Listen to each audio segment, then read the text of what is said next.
Hello friends, welcome to Kasana kitchen. இன்னைக்கு நம்ம கொஞ்சம் கூட ஆயிலே சேர்த்தாம மாங்காய் பச்சடி எப்படி செய்யறதுன்னு பார்க்கலாம். ஃபர்ஸ்ட் அதுக்கு தேவையான ingredients என்னன்னு பார்த்துடலாம்.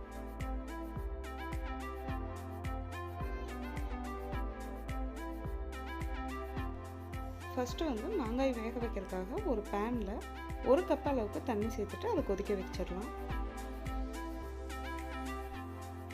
தண்ணி இப்போ கொதிக்க ஆரம்பிச்சிருச்சு. நான் இன்னைக்கு மீடியம் சைஸ் மாங்காய் 2 எடுத்திருக்கேன். அது இந்த மாதிரி சின்ன சின்னதாக நறுக்கி வச்சுருக்கேன். அதை நம்ம தண்ணியோடு சேர்த்துடலாம். மாங்காய் பச்சடி செய்கிறதுக்கு இந்த மாதிரி சின்ன சின்னதாக தான் நறுக்கணும்னு அவசியம் கிடையாது. அவங்கவுங்க டேஸ்ட்டுக்கு ஏற்ற மாதிரி பெரிய பீஸாக கூட போட்டுக்கலாம். சில பேர் தோல் சுத்தமாக சீவிட்டு அந்த சதைப்பகுதி மட்டும் கூட சேர்த்துக்குவாங்க. இப்போ மூடி போட்டு ஒரு 2 நிமிஷம் வேக வச்சாச்சு. நம்ம தோலோடு தான் மாங்காய் போட்டோம் இல்லையா, அந்த தோலெல்லாம் நல்லா சாஃப்டாக நல்லா வெந்துருச்சு. இந்த மாதிரி ஜூஸியாக வெந்துடணும் மாங்காய். மாங்காய் நல்லா வேகிறதுக்கு முன்னாடியே நம்ம இனிப்பெல்லாம் சேர்த்துட்டோம் அப்படின்னா அதுக்கப்புறம் வேகாது. ஸோ நல்லா வெந்ததுக்கப்புறம் தான் நம்ம இனிப்பு காரம்லாம் சேர்த்தணும். 1/2 டீஸ்பூன் அளவுக்கு உப்பு சேர்த்துக்கலாம்.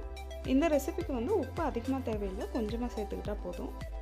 அதுக்கப்புறமா காரத்துக்காக 1/2 டீஸ்பூன் காஷ்மீரி மிளகாய் தூள் சேர்த்துக்கிறேன். இது கூட 1/2 கப் அளவுக்கு நீங்கள் வெல்லம் இல்லைன்னா நாட்டு சர்க்கரை சேர்த்துக்கலாம். அவ்வளோதான். இந்த 4 இன்க்ரீடியண்ட் வச்சு தான் பச்சடி செய்ய போகிறோம். இது இப்போ நல்லா கலந்து விட்டுறலாம். நார்மல் மிளகாய் பொடியை விட நீங்கள் காஷ்மீரி மிளகாய் பொடி சேர்த்துக்கிட்டிங்கன்னா காரமும் கம்மியாக இருக்கும், ரெசிபிக்கும் நல்ல கலர் கொடுக்கும்.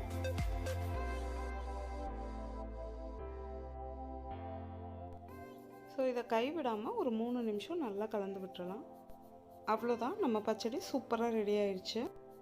நம்ம இன்றைக்கி ஆயில், ஃபுட் கலர் எதுவுமே சேர்த்தாமல் ரொம்ப ஹெல்த்தியாக மாங்காய் பச்சடி செஞ்சு முடிச்சாச்சு.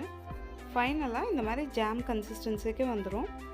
இந்த ரெசிபி உங்களுக்கு பிடிச்சிருந்தா கண்டிப்பாக இதை உங்கள் வீட்டில் ட்ரை பண்ணிவிட்டு எனக்கு ஃபீட்பேக் கமெண்ட்டில் சொல்லுங்கள்.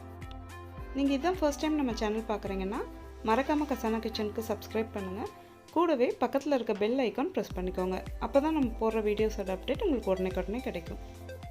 Happy cooking!